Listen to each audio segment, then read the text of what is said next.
bir döneme damgasını vurmuş Kız İsmet'in, köfteciler kralı Kız İsmet'in meşhur köftesini yapacağız. Eski Bakırköylüler bu köfteyi çok iyi bilir. Fakat bu köfte yapmak için ilk önce kasaba gidiyorsunuz. Yine o en seksi ses tonunuzla bana 250 gram dana döş kıyma ver diyorsunuz. Bugün tek kişiyim.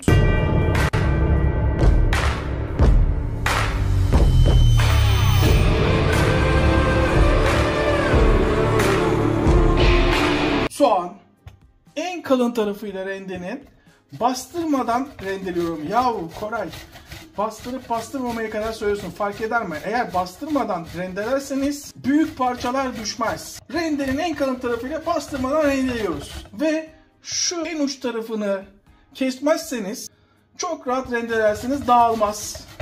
Saat gece 3'te Arjantin Ligi'nden maç var. Daha önce maçlar başladı. Biz de gece tariflerine başladık demiştim. Şaka yapıyorum zannetmiştiniz değil mi? Bir vampirin tarif defterinden bildiriyorum. Bu büyük ekmek şöyle 3 dilim iç gibi düşünebilirsiniz. 2,5-3 dilim sadece ekmek içi. Bayat veya taze olmasının hiçbir önemi yok benim için. Sadece köşelerini koymayın. Bir sarımsak. Hep aynı köftelerden bıkanlar için. Ve iş yeriyseniz bunu bir şeyler yudumlarken müşteriniz birer tane sanki kadın budu köfte gibi büyük yaparsanız ikram edebilirsiniz. Soğanla ekmek içine ve sarımsağı bir bütün haline getiriyorum. Geldikten sonra lapa ekmeğin üstüne bir yemek kaşığı zeytinyağı. Zeytinyağı mı? Bir çay kaşığı kırmızı toz biber. Bir çay kaşığı kimyon, dolu dolu çay kaşığı. Bir çay kaşığı tuz, yarım çay kaşığı karabiber. İlk aşama içi, birincisi bu. 2 iç kullanacağız. Birinci iç bu. Lapı bir iç elde ettik. Ve direkt artık kıymayla birleştiriyorum. Yaklaşık 7-8 dakikadır yoğuruyorum. Bakın şimdi bir de şu en sevdiğim olduğunuz lavuğu düşünün. Yerden yere vuruldu bu. Daha köftenin yarısı yalnız bu, dikkat edin. Şimdi neden lapa yaptığımızı görmenizi istiyorum. Bakın en ufak bir soğan, sarımsak, ekmek içi var mı? Sanki makineden çekilmiş gibi değil mi? Evde makine olmadan, kıyma makinesi olmadan mantar. Ama istiridye mantarı.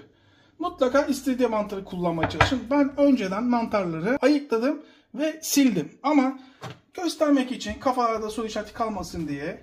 Bakın istiridye mantarını biliyorsunuz, sap bölümü. Sap bölümünün işe yarayanları şöyle ayırdım. Tamam mı? Şu buraları kullanmıyorum. Peçeteyi suyla sirke karışımına batırıp daha sonra aynen böyle sildim. Kesinlikle yıkamadım. Dikkat edin. Tezgaha alıyorum.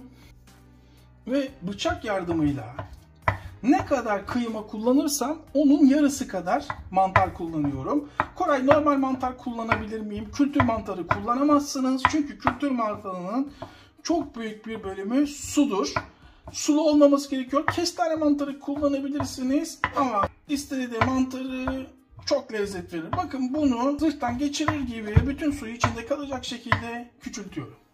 Ama dişe de gelmesini istiyorum. Görüyor musunuz? Aynen şöyle dişe de gelsin. İmkanınız varsa bunu muhakkak ama muhakkak kaşar peynirli yapın.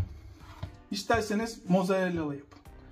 Ama kaşar peyniri çok iş görür. Şimdi kaşar peynirini nasıl istiyoruz? Rendelemiyorsunuz. Rendelemiyor muyuz? Evet.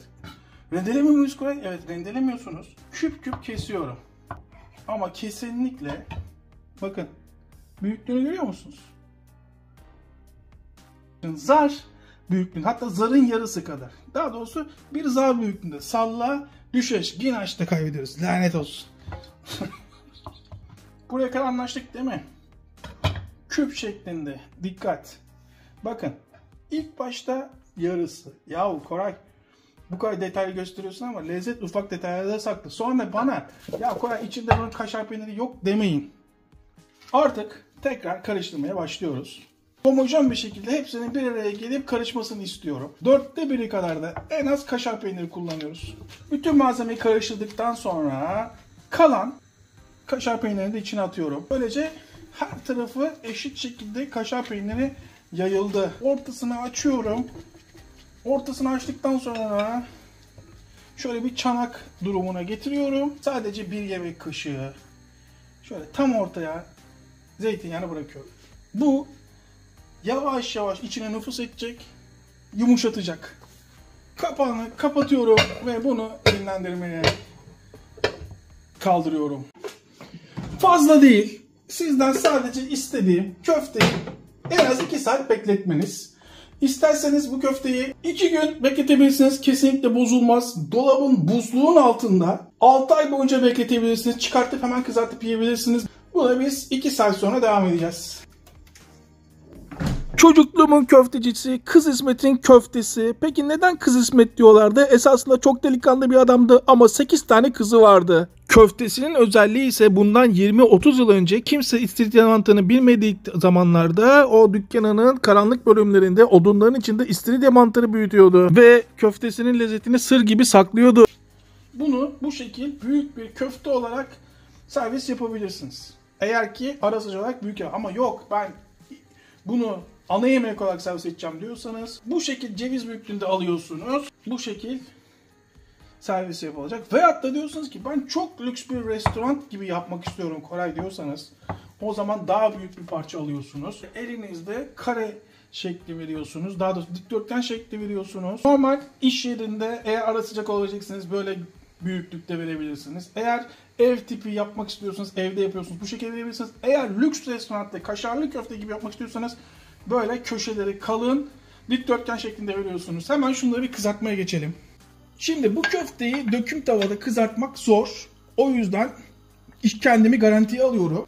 Sıvı yağ isteyen zeytinyağı kullanabilir. Ama her zaman böyle kızartma yaparken sıvı yağ kullanmanızı tavsiye ederim. Şöyle bir yağlıyorum ızgara bölümünü. Patatesi şöyle çatal yardımıyla bir yancı yapalım. İster sıcak ister soğuk yapabilirsiniz. Ben bugün soğuk bir meze şeklinde yancısını yapacağım köftenin. Biraz kırmızı toz biber, çok az rengi dönmesi, karabiber, hafif kimyon, biraz pul biber. Rengi dönmemesi benim için çok önemli. Ezmeye başlayalım. Baharatları niye şimdi attın Koray? Ezerken içinde karışsın diye. İyice ezdiğimize emin olduktan sonra mutlaka ve mutlaka eğer yoksa bunu yapmanın anlamı yok bu mezeyi. Salatalık turşusu. Ne kadar çok kullanırsanız o kadar lezzetli olur. Toplam en az 5-6 tane. Bir sarımsak. En az bir sarımsak. 1. 2 yemek kaşığı, 2,5 yemek kaşığı mayonez. Koray çok olmadı mı? Kesinlikle olmadı. Patates onu çekecek. Varsa mutlaka en az 1 yemek kaşığı hardal. Olmazsa olmaz. Şöyle 1-2 yemek kaşığı zeytinyağı. Koray kalorili değil mi? Kalorili. Bu yemek kalorili. İsteyen süzme yoğurt da katabilir. O anki ruh halinize göre, damak tadınıza göre. Kaşığı kullanabilirim. Eksikler var. Mayonez istiyor. 2 yemek kaşığı daha. Bu meze böyle. Şöyle 2 yemek kaşığı daha. Ve ölümcül vuruş mutlaka ama mutlaka limon. Ne kadar limon o kadar lezzetli. Damak tadınıza göre ayarlayın. Dumanlar çıkmaya başladı. Biraz acele edebiliriz. Şimdi şu köşede sırasını beklesin. Bu köfteyi kızartmak gerçekten zor. Size kolay gelmesin. Bakın kolay elime alabilmek için bile poşet kullandım. Şimdi hemen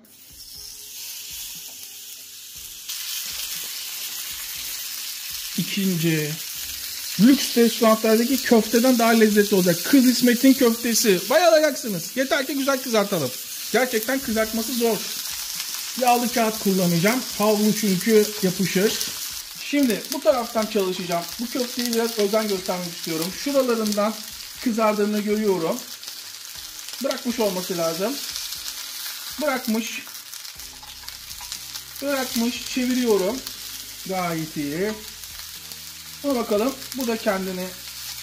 Şimdi hem kaşarlı. Çevir. Evet çok iyi. Şimdi bakın nasıl mükemmel bir köfte yaptığımızı görmenizi istiyorum. Kaşar peynirini görüyor musunuz? İçinden doğru çıkıyor ama kendini salmıyor. Uludağ et lokantası vardı Florya'da. Hala var. Haftada bir kere giderdik. Ayda 4 kere babam sağ olsun götürürdü bizi. Ben çocukken aynı onun köftesine benzedi. Kız İsmet'in köftesi. Bu tarifi mutlaka yapın. Bak hiç acele etmiyorum görüyor musunuz? Hiç acele etmiyorum. Hiçbir yapışma yok. Harika. Köfteyi tekrar çalışmak istiyorum köfte üstünde. Şöyle bir çeviriyorum. Evet. Ara ara çevireceğim artık. Bakalım. Evet. Köfteyi görebiliyor musunuz? En kral köftecide yiyemeyeceğiniz bir köfte. Bunu evde yaptığınızda kimse inanmayacak. Böyle bir şey yok. Ön ve arka tarafının piştiğine inanıyorum. Ve yanlarını pişirmek istiyorum. Karar değiştiriyorum. Direkt tabağa yapacağım. O yağların ziyan olmasını istemiyorum. Herhalde nasıl kızardığı ile ilgili kafalarda soru işareti kalmamıştır. Şu bir. Şu iki. Biraz maydanoz atayım da namım yürüsün. Evet. Nasıl gözüküyor? Nasıl gözüküyor? 5 yıldızlı restoranlardaki tabağa benzedi mi benzemedi mi? Şu önünüze gelse dışarıda bir yerdeysiniz bayıla bayıla yersiniz. Bakın suyunu görüyor musunuz? Köftenin suyunu. Da Vinci, Picasso. Ustanız geldi, ayağa kalkın ulan. Ali Koç biraz da sen ayağa kalk. Şunun bir tadına bakalım. Şöyle kesersin. Sonra şöyle içine bakarsın. Şimdi köfteden anlayan, işi anlayan arkadaşlar ne kadar sağlam bir köfte yaptığımızın farkındalardır. Bak suya bakar mısın? Görüyor musunuz suyunu? Hatta şöyle yapalım. Önemli olan suyun içinde kalması. Görüyor musunuz? İşte bu. Bir de tadına bakalım şunun. Açın ağzınızı. Şunun bir tadına bakın bakalım. Bunu hak ettik.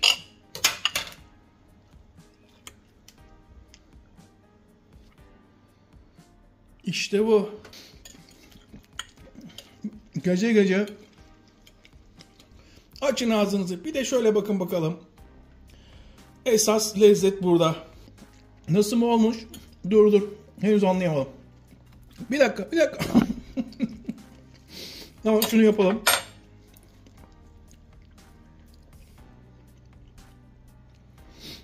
Öf. İzleyip abone olmayan vicdansızlar. Sizi unuttum zannetmeyin. Hiçbir zaman hiç unutmayacağım. Zeki Müren yanılmış olamaz. Elbet bir gün bu kanala abone olacaksınız. Vicdansızlık yapmayın. Her canlı bir gün bu kanala abone olacak. İzleyip vicdansızlar. Kemik Kadro size özel selam. Hepimize eline sağlık. Tekrardan herkese afiyet olsun.